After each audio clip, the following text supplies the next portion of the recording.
بلوچستان کے شہر تربت میں کمشنر مکران شبیر احمد مینگل کی زیر صدارت اعلیٰ سطحی مکران ڈویژنل جائزہ کمیٹی اجلاس ان کے آفس تربت میں منعقد ہوا۔ اجلاس میں I G F C south major general Kamal Anwar Chaudhry اور جنرل آفیسر کمانڈنگ یعنی G O C 44 division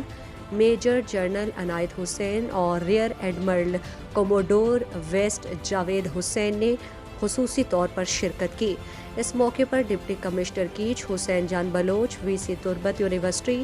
professor doctor Jan Muhammad Baloch, assistant P D Gwadar port authority Muhammad Rafiq, Muhammad نصر اللہ، پی ڈی گوادر ڈیولپمنٹ اتھارٹی، مختلف محکموں کے افسران اور سیاسی سماجی شخصیات شریک تھے۔ اجلاس میں شرکاء نے مختلف ایجنڈا پوائنٹ جن میں پاک ایران سرحدی تجارت، بلدیاتی انتخابات، امن و امان کی صورتحال، صحت اور تعلیم کے مسائل اور گوادر میں ڈی سالینیشن پلانٹ کے ذریعے صاف پانی کی فراہمی کے علاوہ مکران ڈویژن میں ترقیاتی منصوبوں کی تکمیل سمیت دیگر کئی اہم مسائل پر گفتگو کی گئی۔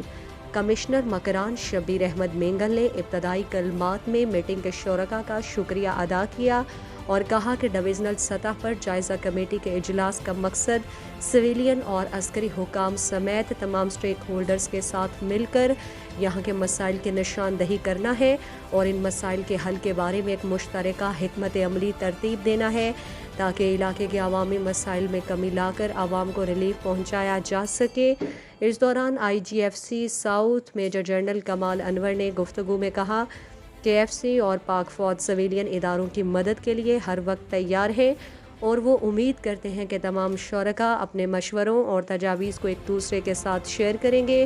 تاکہ ہم ملک کے مسائل کو مل بیٹھ کر ایک بہتر انداز میں حل کر سکیں۔ اجلاس میں deputy commissioner Kech Hussain Jan, divisional director health services Makran Mir Yousuf Baloch,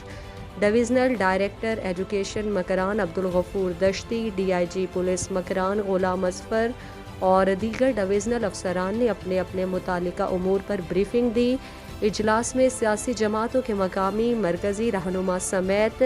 Gwadar سمیت مکران کے مختلف افسران شریک تھے۔ دلچسپ معلومات اور خبروں سے آگاہ ہونے کے لیے Gadrosia point Facebook page, Instagram, Twitter کو فالو اور یوٹیوب چینل کو سبسکرائب کریں۔ بیل آئیکن بٹن دبانا نہ بھولیں تاکہ مکران سمیت بلوچستان کی خبروں سے جڑے رہیں۔